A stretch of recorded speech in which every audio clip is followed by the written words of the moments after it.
Here we go. Um, I am going to be recording. This is my first Solforge draft video I'm recording. Um, I played the game when it was in beta, and it was very fun. But I thought it seemed a little bit too based on the luck of when you draw your leveled cards. Like if one person drew all the cards they played the first time through the deck, then that usually seemed to snowball out of control. And the other person, if they were playing some leveled cards but then some non-leveled cards, they would always lose. Um, but I've kind of been watching a few different strategy videos, mostly just playing myself online. Drafting, I don't have enough cards really to make any of the decks I'd like to make. But I actually had a couple different accounts when I started up, so I'm going to be using some of my auxiliary accounts as just kind of like I'll do quests on them and record draft videos from those. That way I can focus on my constructed from my main account. Um, so yeah, I'm gonna try to get better at Solforge and drafting. I've decently successful with the Aloyan, Necrium, Aloyan, Utera, but I've been having a lot of problem with playing Tempest, and so part of the reason I'm recording this video is so that I can get better and see exactly what I'm doing wrong about my Tempest games. And so off the bat here, um, pick art is awesome. It's like really hard to deal with threat I found. Um, so I like that. That's something I like to first pick. Go down poison. Um, they just sort of the more poison cards you have, the better off you end up. I feel like, and they kind of just like um, combo with each other. Uh, this card though is really rad if you're Tempest, like allied, because just its Forge ability would be fine, it'd be serviceable, because it actually has like a few more health than the uh, witch that does the same thing, but this also gets that mobility bonus, so um, you can use it like when you play it and then move it. It basically it restricts the other two rows, and your opponent won't be able to play things next to it. So it's one of those cards I feel like is a little subtle in how good it actually is, but it just levels up to be huge as well. Like 1120 is really big. Um, so like I said, I was leaning towards going to Tempest anyways. Um, Death Session is just like a ridiculously good card. And if you're playing against a Loyan, it just leads to huge blowouts. But you can't always guarantee that you're going to be playing against a Loyan and draw it when you have a creature that it's able to kill, because it does have that 4 um, power limit on it. It's very good for taking out um, things with I guess the word, I don't know what the word is, but death touch and magic, like blight walkers and things like that, because you can kill them. They're usually low power. Um, Also, I just lost a draft to the 0 power defender that's Tempest and spawns a lightning worm. Um, Basically, my opponent would get to play that on round 3, and it's like a 018 or something like that, and it fills the entire board with huge worms, and I couldn't deal with that. Having something like Death's Possession is a way of dealing with 0 power, um, creatures, minions. I don't know what they're called in this game exactly. I think I'm gonna go. Like I said, I want to try out, see if I can draft a Necrim Tempest deck. So this feels like the biggest payoff card.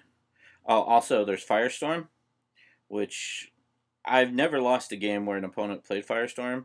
It just seems like, um, it's one of those spells that could be useful for catching you back up, but it's hard to build an advantage with it. So, and I've won most of my games by building advantage. But we'll see how it goes. Like I said, we're taking the allied card. Um, Succubus here is another one of those, low power utility creatures. Um, I don't like this card very much, but of my options, I was looking to go Tempest, and this Tempest card is terrible. I don't see how it could be good, but maybe it is. Um, these cards are all kind of bad. I guess the card that I find most useful of these is the Stag, but I'm just gonna take another Necrium card. Um, I'll take the Bolt here now. Matrix Warden is very good. I get a lot of good trades with that, but I think it's good to have a bolt or two if you're going to be playing Tempest. So, trying to drag this. All right. Here, it's either Deathseeker or Instigator. Crypt Slime, I feel like, is kind of a worse Deathseeker. Just because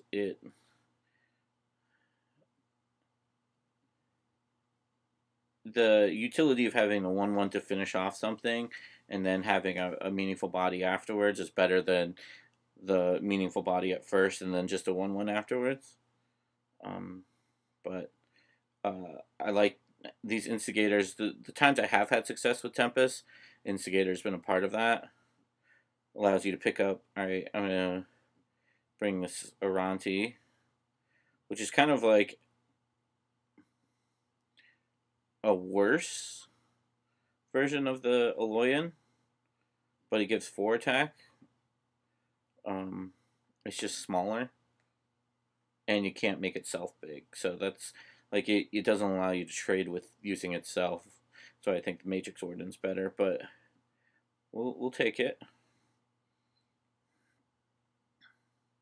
Here, I think Burnout is exceptional,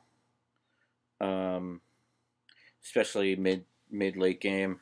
Once you take something out, it doesn't level obviously, but I found the overload cards are actually better than I thought they were, because making your deck smaller means you're more consistently going to see all of your cards, which means you're going to draw all your leveled cards more often. So for me, the pick is this Titan that swings by itself as a 6/7 if it's not opposed, but it's got mobility, so it's pretty easy to get it unopposed. But just has it can absorb a big hit trade and then still do a good amount of damage unless your opponent wants to trade another creature for it. So I'm going to take it over the Bolt and over Burnout. That could be wrong, but I just feel like I want to get some better threats before I focus too much on removal.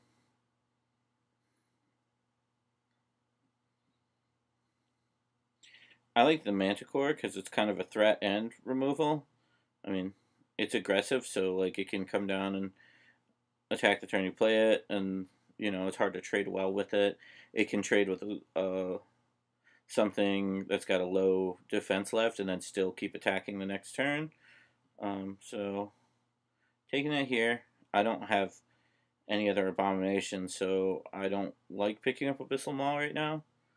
I usually, if I get a good abomination to start off the draft, then Abyssal Maw has become better. But so Cinder Colossus is one of those things. It's a defender. You're playing it your first time just to trade, but then it gets bigger and bigger. Kind of blocks out lanes for your opponent. eventually you'll draw your instigator and swing with it. And I've won a lot of games with just like a 24 attack out of nowhere. So we're going to take that here. I think Totem is the best. I probably don't need another Cloud Chaser Titan. And this is just a good card, like second time through. Neg 6 is pretty huge. You can use it again to take out things bigger than that. I think I'm gonna go and grab that here.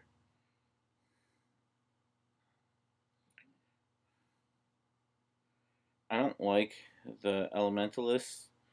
Like, I have a hard time using that whole move thing very well. So here I'm going to take the Maw, and again, if we see good abominations, I'll take those.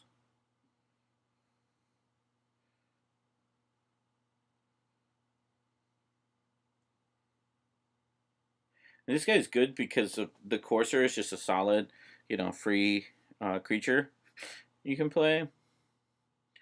And so maybe I should take that here. It looks pretty powerful.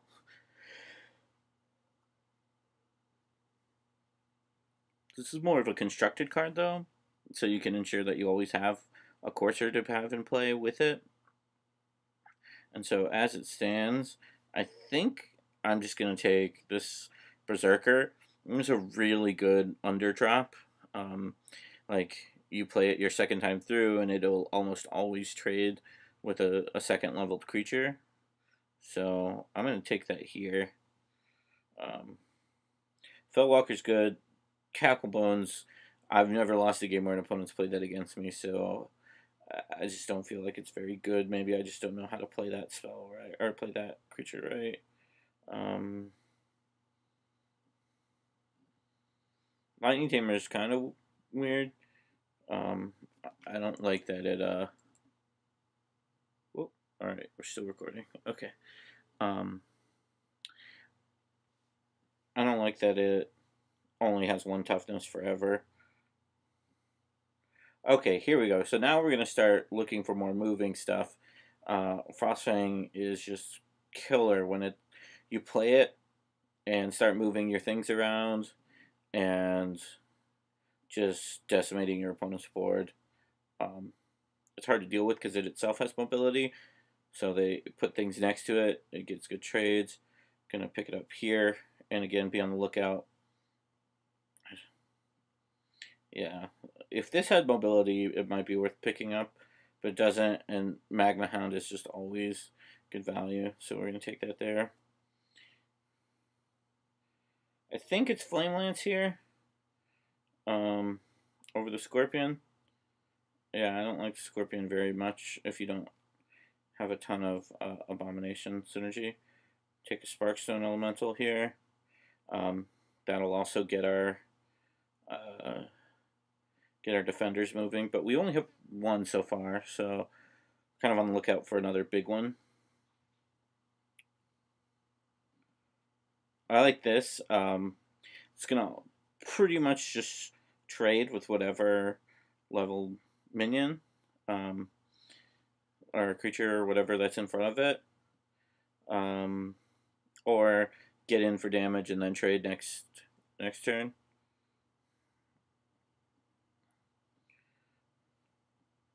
So I think it's a kind of like weird removal spell. The Elementalist gets better now that we have the movement thing. Avalanche Guardian, also we have those activators, but I'm going to take the heroic card here. Here it's another Magma Hound.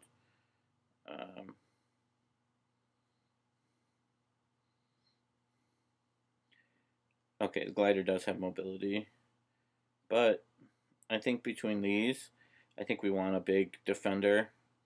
Again, we have a couple ways to activate them. Alright, Scavenger Scorpion. I don't like Spirit Leash when you're not playing with something that produces free minions. So, what's a steed like? Double mobility? Or mobility 2?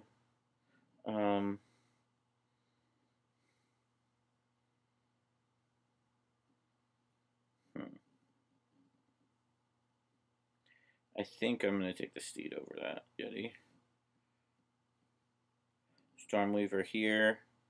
Stormweavers are solid. We want to try to get as many of those as we can get, which we'll take another one. Double check what this Raider does. Oh yeah, that's the free one. I think Stormweaver's slightly better, but only slightly better. Magma Hound. Hellion is another thing that when a friendly creature moves is a bonus, so we're going to take that for sure.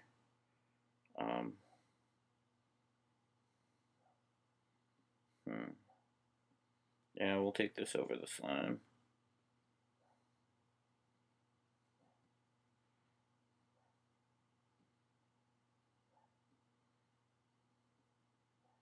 It's a really good anti-Alloyan card. And, you know, decent removal otherwise. I think we're just going to take it.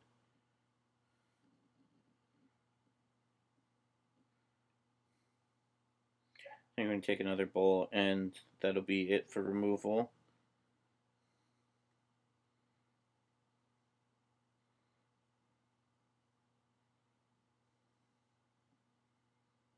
I think.